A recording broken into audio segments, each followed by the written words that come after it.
You ask Tiger to solve. This deals with linear equations with one unknown. The final result is x equals 12. Let's solve it step by step. Group all x terms on the left side of the equation. Subtract 5x from both sides. Group like terms. Simplify the arithmetic. Group like terms. Simplify the arithmetic. Group all constants on the right side of the equation. Add 17 to both sides.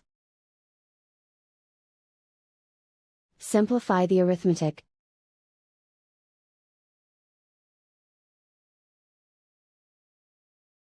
Isolate the x. Divide both sides by 3.